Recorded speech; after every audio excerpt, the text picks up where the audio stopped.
I just finished episode 3 of She-Hulk, so let's talk about it. Probably don't need to say this, but spoilers ahead, so click that like button and come back later. So I was having a really bad day today, and She-Hulk was the perfect thing to really cheer me up. My favorite character of this episode has to be Wong. Wong is one of my favorite MCU characters, and it's always nice to see him again. It was really nice to finally find out why he took Abomination from his cell and was fighting him in the events during Shang-Chi. The comedy seems to be getting better in every episode in my opinion. Like for example when Jen was in her car not looking at the road and telling us, "Hey guys, just so you know, this show is about me, it's not just full of cameos." Except for Bruce, and Wong, and Abomination, but besides that it's all about me. Unless some blind lawyer dude comes around or something. I may have made up some of those lines, but it's still pretty accurate on what she says. I also found it pretty funny on how she's like looking away from the road and just telling us, and I'm just yelling at her, "Lady, drive! You're gonna crash like you did before 6 months ago. Drive!" There were some moments in this episode I wasn't really the biggest fan of, like the reveal of Abomination's 7 soulmates.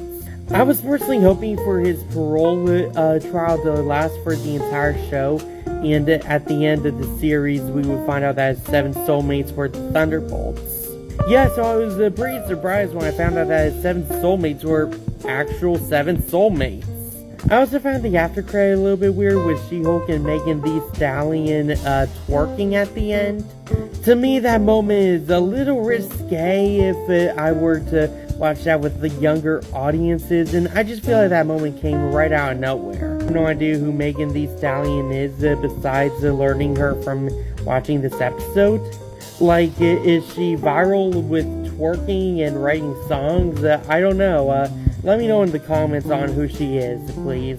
Though I did kind of find it funny when Jen and Megan were just having such a great time, and Jen just suddenly blurted out, "I would unalive somebody for you, Megan Thee Stallion." And Megan Thee Stallion is just like, whoa, tone it down there, girl, tone it down.